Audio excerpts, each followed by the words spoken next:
ইয়াবকু কাসীরা, বান্দা দুনিয়ার মধ্যে বেশি বেশি করে হাসা করিও না। দুনিয়ার মধ্যে বেশি বেশি করে তুমি কান্না করো আল্লাহর জন্য। কবরস্থানের পাশে যখন হযরত ওসমান গনি রাদিয়াল্লাহু তাআলা আনহু চলে যাইতো, কান্তি দাড়ি মোবারক পর্যন্ত ভিজে যাইতো।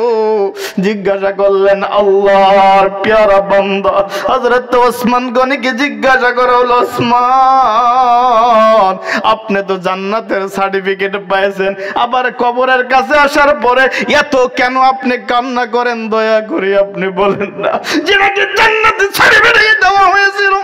হযরত ওসমান গনি রাদিয়াল্লাহু তাআলা আনহু কবরের কাছে দাঁড়ায়া কান্দতো আর বলতো, আমার ভাই এই কবরের মধ্যে কি মামলা হবে আমি ওসমান জানতে পারি না। এই কবরের মধ্যে আমার সাথে কি হাসর নাসর হবে আমি তা বলতে পারি না রে বাবা। ও যুবক ভাই, এই দুনিয়া থেকে যাইতে হবে। এই দুনিয়া হলো চিরস্থায়ী ঘর না, অল্প সময়ের জন্য দুনিয়ার থেকে যখন চলে যাব কবর হবে আসল বাড়ি, কবর হবে আসল ঠিকানা, কবর হবে ঘর, অন্ধকারের ঘর, না থাকবে বাতি, না থাকবে লাইট। এই কবর হবে আসল ঠিকানা। কবর হবে আপনার জন্য, আমার জন্য ঘর, কবর হয়ে যাবে আমার জন্য শেষ স্থান। নবী মুহাম্মদ বলে দিলেন, আমল যদি ভালো হয় কবর তোমার জন্য জান্নাতের বাগিচা হয়ে যাবে। আমল যদি ভালো হয় কবর তোমার জন্য জান্নাতের বাগিচা ভালো হয়ে যাবে। আর আমল যদি নাই রে, তোমার জন্য কবরটা জাহান্নামের গর্ত হয়ে যাবে। যা কিছু করো না কেন, বাহাদুরি যতই কিছু করি না কেন, আমল নাই, কবর আপনার সাথে মুআমালা করুন। তাকওয়ান বাবারে আসি কোনে হিন্দুস্তান। আচ্ছা আজকে যদি আমরা দাঁতটা কেলায়া যাই তাহলে নিয়ে রাখবো কোনে? আসি হিন্দুস্তানে। খালি যদি নিহাস বন্ধ হয়ে যায় রাখবো কোথায়? কবরস্থান। কবরস্থান কি আমাদের থেকে দূরে না কাছে? আছে। আচ্ছা কবরের কথা বললে অন্তর থেকে বলবেন, কবরের কথা মনে হইলে অন্তর থেকে হাসি আইসে না মুখটা কালা হয়? কালা হয়। আহা, এই পাশে কবরস্থান, নিকটে আমরা বসে আছি। এই জন্য কবি বলেছেন, তুমি আছো হিন্দুস্তানে, যেদিন তোমার নিহাসটা বন্ধ হয়ে যাবে ডাইরেক্ট রাখা হবে তোমাকে কবরস্থানে। কথা বলুন ঠিক না? নাই? কারণ প্রত্যেক জনের স্থান আল্লাহ তাআলা নির্ধারিত করে দিছে না? কথা কোন দিছে না? নাই? কিন্তু মানুষ আমরা আমাদের কর্ম, আমাদের ধর্ম, আমাদের নীতি, আমাদের নিয়মগুলো কি বানাইছি, কি বানাইতে হবে, কার সাথে মিলাইতে হবে, এই দেহ সম্পত্তিটাকে কার সাথে মিলাইলে একটা শক্তিশালী ইঞ্জিন হয়ে যাবে। বিশ্বের যত সায়েন্টিস্টরা আছে, যারা এই দুনিয়ার মধ্যে যতগুলো মেশিন বানাইছে, যত আবিষ্কার করেছে, হার্ট বৈজ্ঞানিকরা শক্তিশালী মেশিন যারা তৈরি করছে, পৃথিবীর জমিনের মধ্যে এমন মেশিন তৈরি করতে পারে নাই যেমন মেশিন আমার আল্লাহ রব্বুল আলামিন তৈরি করেছে। একবার জোরে বলেন সুবহানাল্লাহ। ওই মেশিনটার নাম হলো আপনার আমার দেহ সম্পত্তি। পৃথিবীর জমিনের মধ্যে সমস্ত মেশিনের বড় মেশিন। একবার চিল্লায়া বলেন সুবহানাল্লাহ। এই মেশিনের ছায়া বড় মেশিন আর পৃথিবীর জমিনে কিছু হতে পারে বাবা? হতে পারে?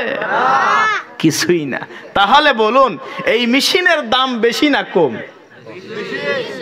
বেশি। এই মেশিনের দাম বেশি। এখন আসুন পয়েন্টে।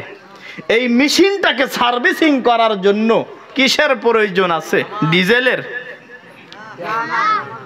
এই মেশিনটাকে সার্ভিসিং করার জন্য বাবারা যাদের বাইক আছে সার্ভিসিং করা লাগে মোবিল দিয়ে না? আচ্ছা, এটাও তো একটা মেশিন, এটাও তো একটা দেহ সম্পত্তি। এই সম্পত্তিটাকে, এই বড় মেশিনটাকে সার্ভিসিং আমরা কি দিয়া করব? সার্ভিসিং আমরা কি দিয়া করব? কি দিয়ে সার্ভিসিং করব?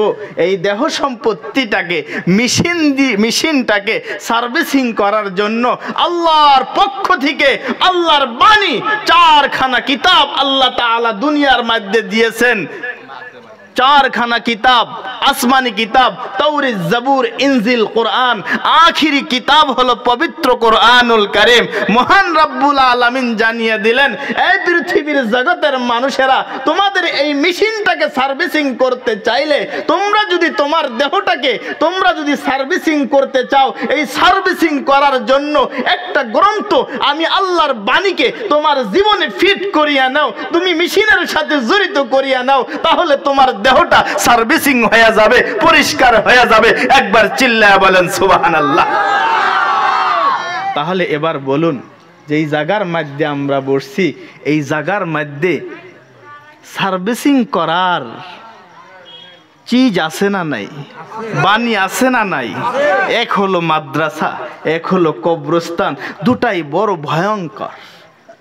জীবনটাকে মডিফাই করার জন্য, জীবনটাকে পরিষ্কার করার জন্য, মারামকে দূর করার জন্য দুখানা বস্তু আমাদের সম্মুখে আছে।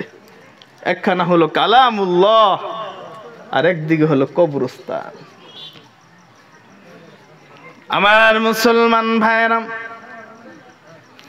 আমার বন্ধুরা, মূল্যবান বস্তু দুটা বস্তু আমাদের সম্মুখে আছে। একখানা হলো কালামুল্লাহ, আর একটা হলো কবরস্থান। দয়ার আল্লাহ পৃথিবীর জমিনের মধ্যে মানুষ কি জানিয়ে দিলেন, মানব জাতিরে, আমি আল্লাহ তোমাদের কি জানায়া দে, এই পৃথিবীর জমিনের মধ্যে গাছ আছে, তরুলতা আছে, দুনিয়ার মধ্যে যতগুলো জীব আছে, জন্তু আছে, আসমানের তলে, জমিনের উপরে, আবার সমুদ্রের তলে যতগুলো জীব আছে, জানোয়ার আছে, আল্লাহ জানিয়ে দিলেন, ইউসাব্বিহু লিল্লাহি মা ফিস সামাওয়াতি ওয়াল আরদ। আল্লাহ জানিয়ে দিলেন, আসমান এবং জমিনের মধ্যে যতগুলো জীব আছে, যতগুলো জানোয়ার আছে, যতগুলো তরুলতা আছে, আমি রব্বুল আলামিনের জিকিরের মধ্যে লিপ্ত হয়ে থাকে। কোন সুবহানাল্লাহ থাকে না নাই? আল্লাহ বলেন, তুমি কেমন বান্দা হইলা, আমি এত সুন্দর দেহ, এত সুন্দর মেশিন আমি আল্লাহ তাআলা তোমাকে দিয়েছি। শুধু তাই না রে বান্দা,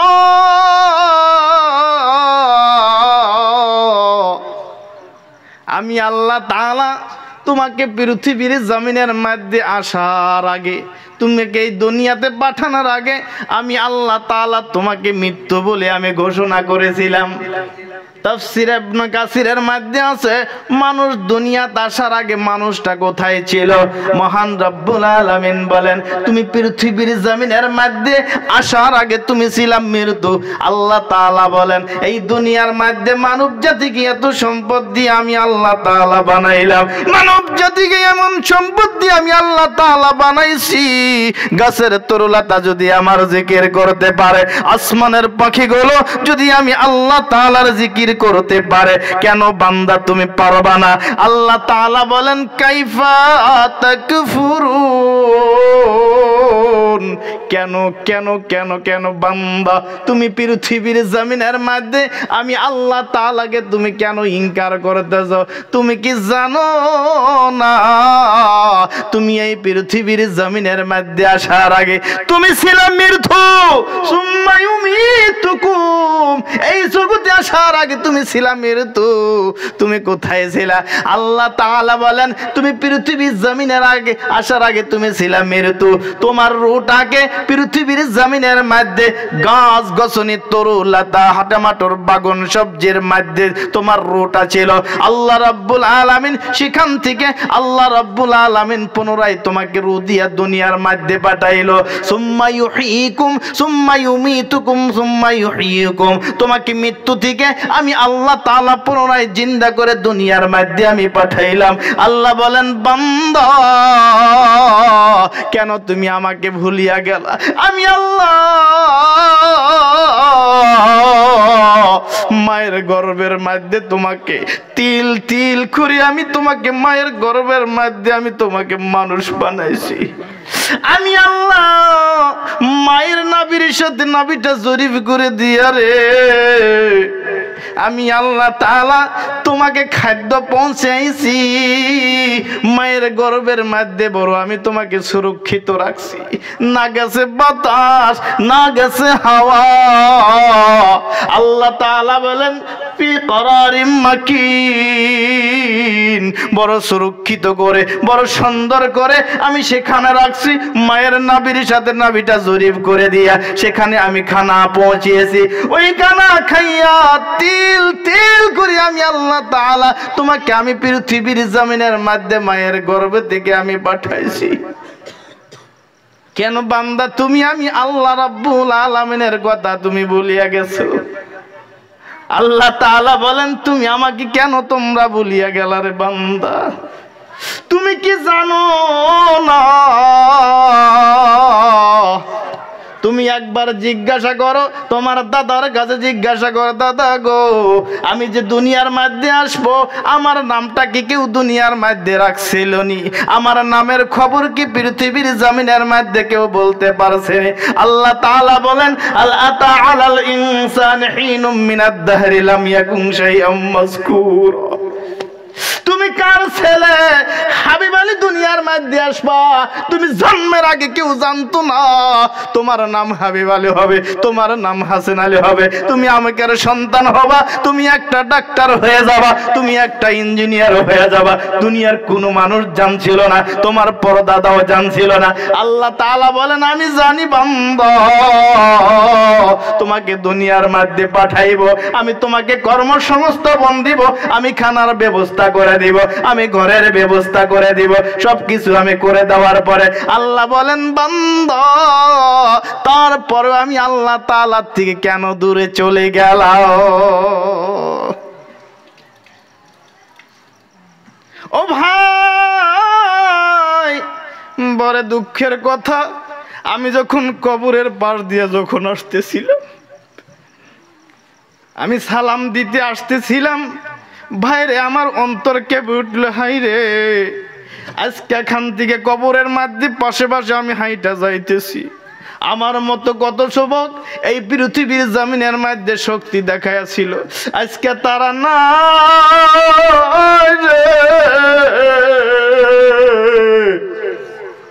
এই কবরের মধ্যে চিরদিনের জন্য ঘুমায় আছে, আর কোনোদিন ঘুরে আসবে না। এই মেহফিলের মধ্যে কত বাবা বসে আছো রে, কার জানো বাবা এই কবরস্থানের মধ্যে চিরদিনের জন্য ঘুমাইয়া গেছে? কার জানো মা চিরদিনের জন্য কবরের বাসিন্দা হয়ে গেছে? কার জানো ছোট ভাই দুনিয়ার থেকে চির বিদায় নিয়ে কবরস্থানে ঘুমাইয়া আছে? আল্লাহ তাআলা জানিয়ে দিলেন ফালিয়াযহাকু কালিলা ওয়ালিয়াবকু কাসীরা। বান্দা দুনিয়ার মধ্যে বেশি বেশি করে হাসা করিও না, দুনিয়ার মধ্যে বেশি বেশি করে তুমি কান্না করো আল্লাহর জন্য। কবরস্থানের পাশে যখন হযরত ওসমান গনি রাদিয়াল্লাহু তাআলা আনহু চলে যাইতো, কান্তি কান্তি দাড়ি মোবারক পর্যন্ত ভিজে যাইতো। জিজ্ঞাসা করলেন আল্লাহর প্যারা বান্দা হযরত ওসমান গনিকে জিজ্ঞাসা করা হলো, ওসমান আপনি তো জান্নাতের সার্টিফিকেট পাইছেন, আবার কবরের কাছে আসার পরে এত কেন আপনি কান্না করেন? দয়া করে আপনি বলেন না যে নাকি জান্নাতের সার্টিফিকেট দেওয়া হয়েছিল। হযরত ওসমান গনি রাদিয়াল্লাহু তাআলা আনহু কবরের কাছে দাঁড়ায়া দাঁড়ায়া কান্দতো আর বলতো, আমার ভাই এই কবরের মধ্যে কি মামলা হবে আমি ওসমান জানতে পারি না। এই কবরের মধ্যে আমার সাথে কি হাসর নাসর হবে আমি তা বলতে পারি না রে বাবা। ও যুবক ভাই, এই দুনিয়া থেকে যাইতে হবে।